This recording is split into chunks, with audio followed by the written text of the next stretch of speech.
So pricing your services can be the hardest challenge.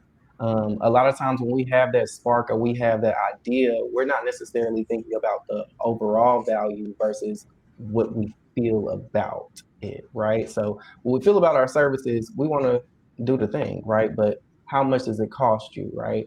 Um, so within that, how did you start confidently charging for your prices? And I want to start with Chanel because I actually seen you, I seen your LinkedIn post. I think it was Instagram, but you just did a production for experience. So how are you pricing your services? Yeah, my CFO is on our head all the time about profit margins. So I can't say that we have completely figured this out, but I will say um, market research is very important because you should understand how you compare to people who are comparable to you. And I don't say Hmm. that to say like lower your price or raise it because you have a big ego.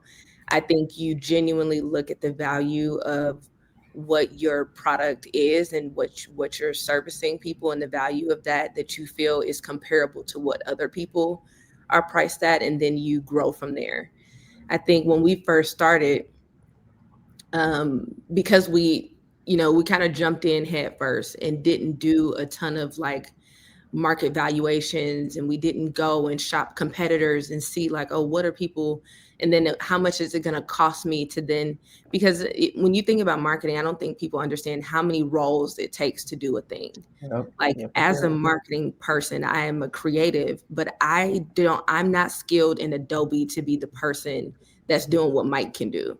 Like, I will work with the Mike and also maybe write a brief and say, hey, Mike, this is an idea. And he's super talented to like actually bring that to life.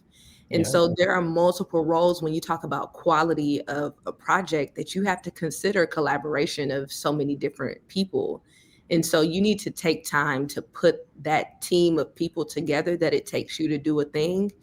Because if you're not a writer, then the copy on your ads is going to not be performing as well as if you brought in a writer. So you really want to think about what level of quality do you want to have, and then you should feel comfortable pricing it as such. It's going to cost me this to Yeah. have a writer, it's going to cost me this to have a graphic designer, and then being realistic about the time and the demand from the client. Some clients want to call you on the phone and text you, all the time. And some of them are like, okay, you gave me my deadlines and I'm gonna leave you alone and we'll meet at these deadlines. And so you really have to set up your work structure to come up with that pricing amount.